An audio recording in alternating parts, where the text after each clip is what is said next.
os maiores perigos que a esquerda vai correr nessas eleições e quais devem ser as suas prioridades, Marcola. Puxa a vinheta. Hum,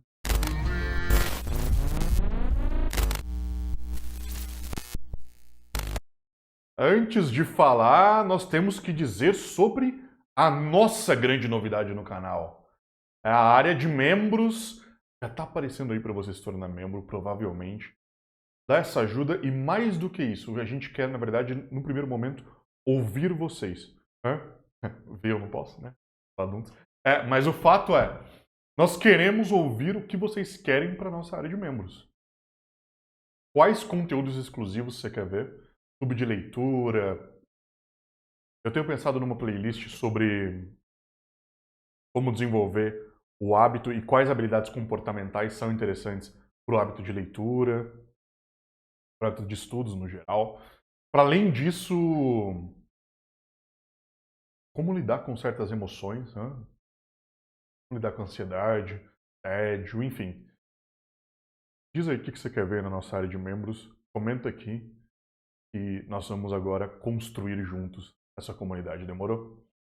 E bom, agora nós estamos, né, no período eleitoral e aí fica, portanto, a questão: como a esquerda sairá desse período e, mais ainda, quais são os perigos que ela corre e quais deveriam ser as prioridades do assim, então eu vou fazer um apanhado aqui daqueles que eu acho que são os principais pontos relativos a isso.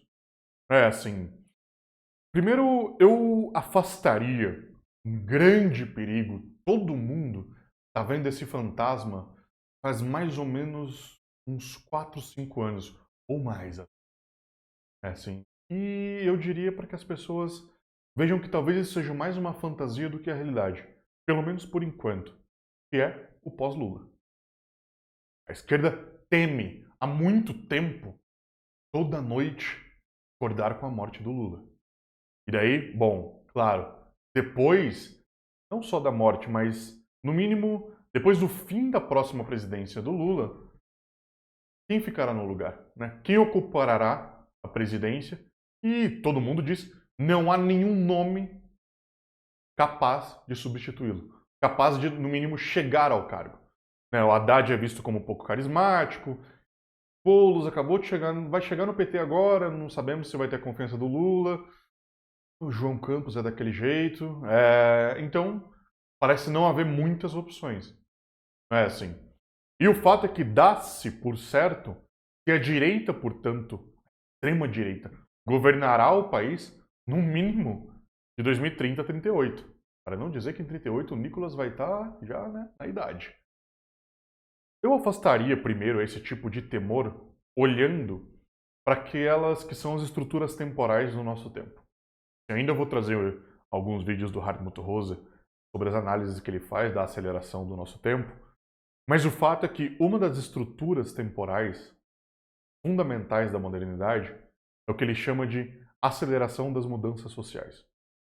O índice de mudanças sociais, isto é, o quanto cada componente social demora para ser substituído, está sendo cada vez mais acelerado. Isso aqui é um exemplo muito concreto, assim, dos efeitos práticos disso. Se você tivesse de 1º de janeiro de 2013, você não suspeitaria de forma nenhuma sobre os eventos de junho de 2013. Você não diria que eles aconteceriam. Da mesma forma, você não suspeitaria, ainda em janeiro de 2013, como estaria o cenário brasileiro 5 anos depois, em janeiro de 2018. Em janeiro de 2013 é possível que você nem tenha ouvido falar em Jair Bolsonaro. Em 2018, Bolsonaro era uma inevitabilidade. Ora, estando em janeiro de 2018, eu duvido que você também acertaria o que estaria acontecendo mais 5 anos depois, em janeiro de 2020. Lula no governo, uma tentativa de golpe, Bolsonaro indo para a prisão. Lá em 18 nós já ouvíamos. Agora já era. Esses caras vão ficar aí por muito, no mínimo 8 anos. E não ficaram. Portanto, se você for fazer esse exercício, não só de 5, mas também de 2 em 2 anos, ninguém suspeitaria, em 2022, de um Marçal em 2024. Ninguém suspeitaria em 2020 do que foi uma campanha do Boulos em 22. O fato é que, como elemento estrutural do nosso tempo, a política tem ficado, para não dizer do governo Trump, ninguém suspeitaria mesmo em 2016 e menos ainda depois. Mas o fato é que, como estrutura temporal do nosso tempo, por conta das estruturas temporais do nosso tempo, a política tem sido um âmbito cada vez mais imprevisível. E se é verdade que a direita possa vir, a extrema direita mesmo, neofascista assim, possa vir com força em 30, também é verdade que algo à esquerda possa surgir. Eu quero dizer exclusivamente que esse futuro está aberto. Tá? E esta não é uma fatalidade, não é um destino, e justamente jogar a toalha, né? Assim, jogar a toalha, dizer que tudo está posto, está dito, está feito, que o futuro é mera continuação do que nós já podemos ver, bom, isso é precisamente uma disposição conservadora. O fato é que a imprevisibilidade, para o bem ou para o mal, é um fato fundamental agora da nossa política. Então, o primeiro grande fantasma que eu gostaria de afastar e apontá-lo, né, muito mais como fantasia do que como realidade, é essa de que o pós-Lula será uma tragédia. Pode ser que sim. É pior do que nós imaginamos. Pode ser que não também. E daí eu trago um segundo ponto, um segundo grande perigo da política de esquerda no nosso país, com o qual nós podemos nos haver agora, não daqui 4 anos. Precisamente a intervenção do Donald Trump nas eleições brasileiras. Como nós já apontamos em outro vídeo aqui no canal, Trump já enviou 3 agentes para tentar fraudar a confiabilidade nas urnas brasileiras. O Itamaraty não deixou os 2 primeiros entrarem e o governo está resistindo ao terceiro, que Trump quer colocar como embaixador aqui. O governo Lula acertadamente só o deixará vir do mais constante depois das eleições.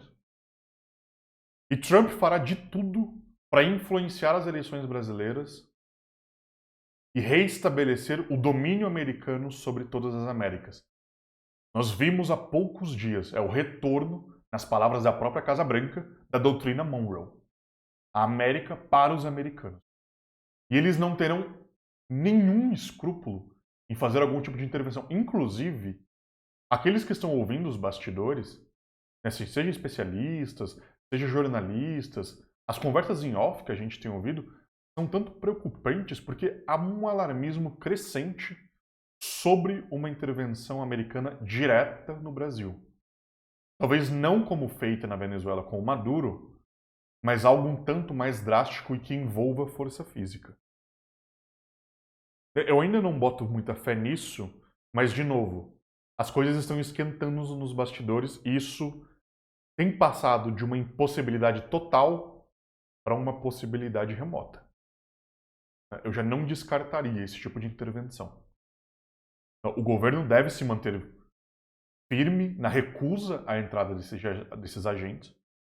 O governo deve continuar defendendo o sistema eleitoral brasileiro como um todo, como o mais sofisticado do mundo, que une não só o modo de votação, né, as urnas eletrônicas, como uma justiça eleitoral extremamente competente, quando nós olhamos e comparamos com outras justiças ao redor do mundo.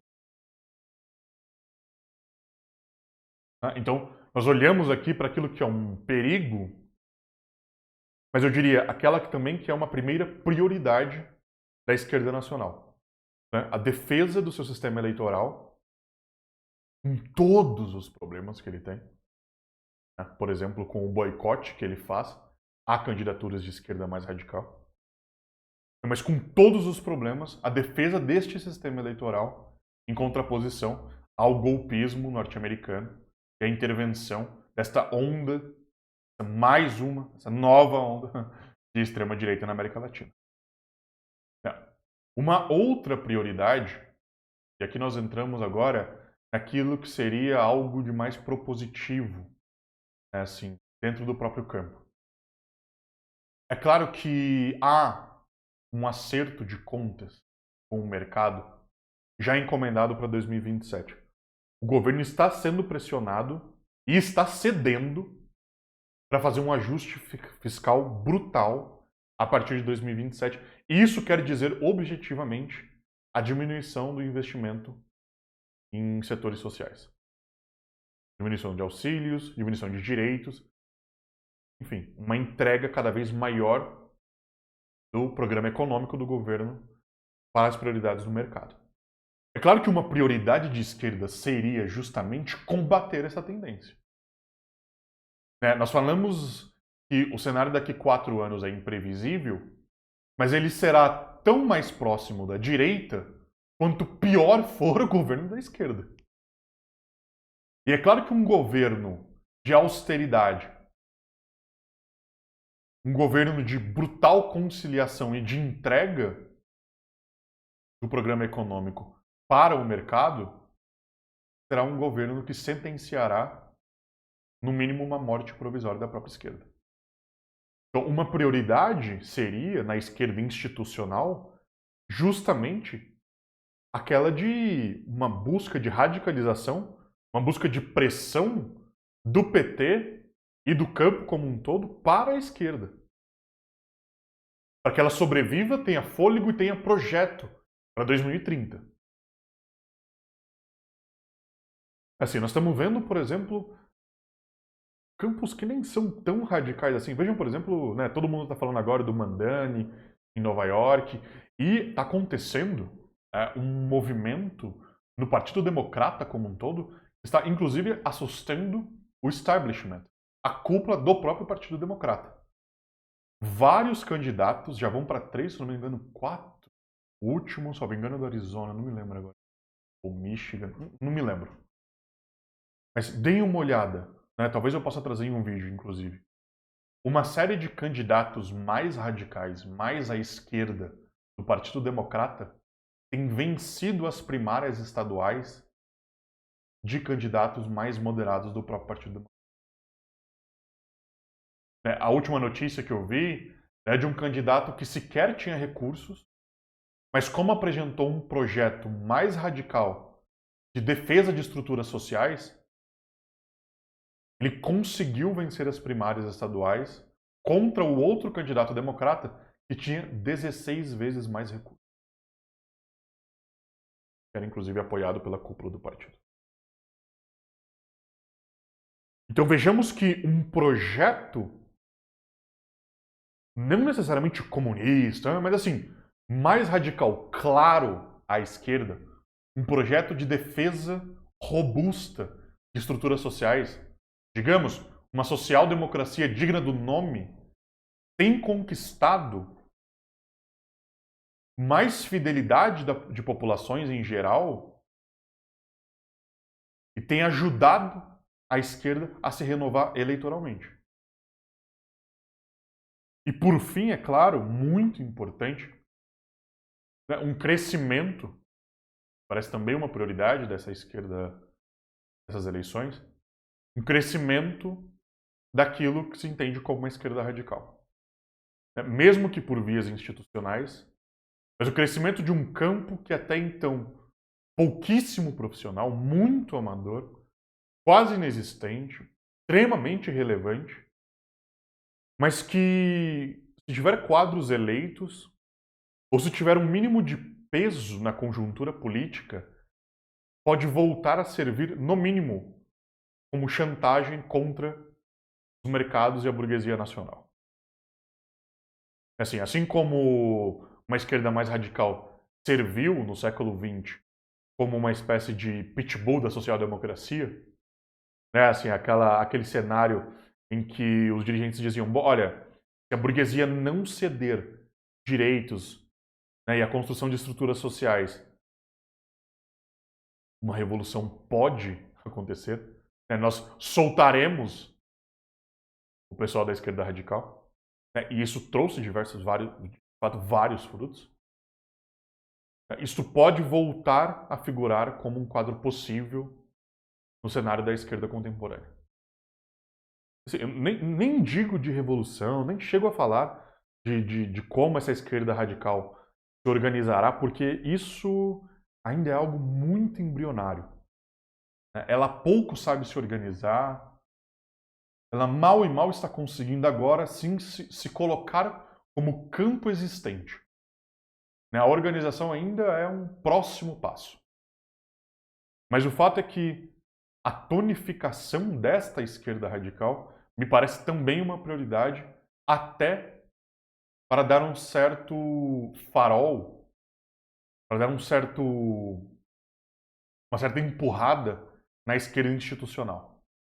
Para que a esquerda institucional não ceda tanto, né, e volte a estabelecer um programa robusto de defesa de estruturas sociais, como aquele programa que encantará e que orientará, né, o eleitor mais progressista nos próximos anos. Se tudo isso irá acontecer, meus caros, aí é uma questão do que nós vamos fazer. Concretamente. Eu, você, E a Neve. Marcola e a Neve. E eu tenho pensado, Marcola, assim, em abrir na nossa área de membros um clube de leitura. Eu pensei em abrir, por exemplo, sobre o livro do Axel Honneth, A Ideia de Socialismo, em que ele aponta justamente para esse problema. Como é que as energias utópicas foram se esgotando ao longo do tempo e por que elas estão tão fracas hoje em dia? Ele aborda justamente a ideia de socialismo, como que essa ideia ganhou tração no século XIX, como que ela ganhou tantos adeptos, tanta força, foi tão tonificada e fez tanto, e como agora ela caminha quase sem energia. E o que nós deveríamos fazer para que de novo ela ganhasse tração? Esse livrinho do Axel Honneth, ele postula algumas hipóteses. Poderia ser um livro do nosso clube do livro, da nossa área de membros. Se você deseja isso, ou se você tem outra sugestão, comenta aqui. A gente quer te ouvir sobre a área de membros. Vamos construir junto conteúdo exclusivo, para que o projeto cresça, chegue a cada vez mais pessoas e tenha maior influência no debate público. Demorou? Curta, compartilhe o vídeo então. Se você comentar, nós resultaremos pau no gato. Ainda tô com a vida